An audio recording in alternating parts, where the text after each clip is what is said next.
First thing to back up, I think this might be a little bit of a surprise to people.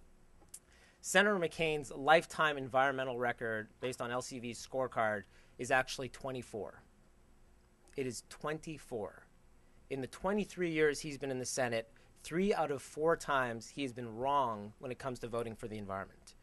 Now, that is not a part of the narrative right there in the media. People think that he's going to be a green candidate, but the record shows that 3 out of 4 times when it comes to voting for the environment, he has voted the wrong way.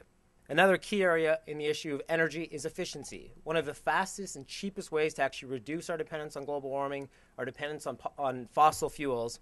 Senator McCain has absolutely no plan to deal with efficiency. Not on buildings, not on appliances. The only proposal he has is to green the federal government, but nothing to actually help consumers or businesses lower their energy costs.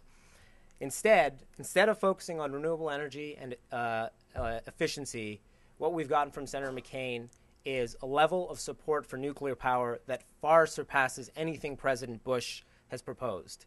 He's looking at building 45 new nuclear power plants in the next, pushing for that to jumpstart that in the next few years, with an ultimate goal of building up to 100 new plants. The estimated cost of building 100 new plants is in the neighborhood of $1 trillion.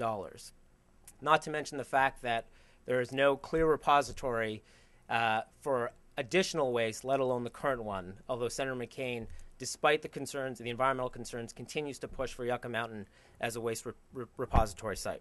So that's the first big area where Senator McCain comes out looking a lot like President Bush on energy, electricity issues. The second one is gas and oil. Again, probably surprised, but very consistent with President Bush. The 3 big policies that Senator McCain has proposed: a tax cut for oil companies to the tune of nearly $4 billion for the 5 largest oil-producing companies. More drilling along our coasts, something that the current president hasn't even pushed until Senator McCain proposed it, and a gas tax holiday.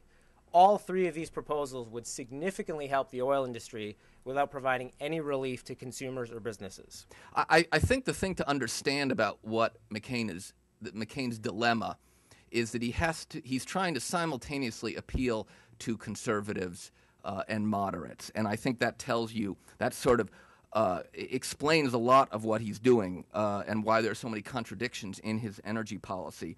On the one hand, he says and has announced his climate plan that we need to cut emissions 70%, fossil fuel emissions 70% in 4 decades. On the other hand, we need to drill for more oil offshore. Obviously, those 2 policies don't make sense together, and at some point you do actually have to decide that we're going to solve global warming in a manner that simultaneously allows us to deal with the oil problem. He announced this battery prize, which got a lot of attention. He said he was proposing $300 million government prize to whomever can develop an automobile battery that far surpasses existing technology.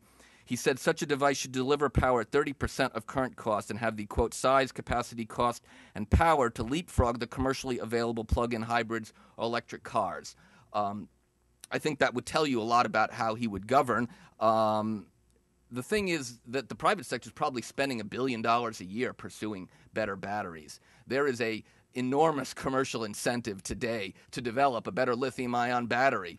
So it is completely pointless for the federal government to offer $300 million out there. And I think equally important, there's no way you could actually award this prize.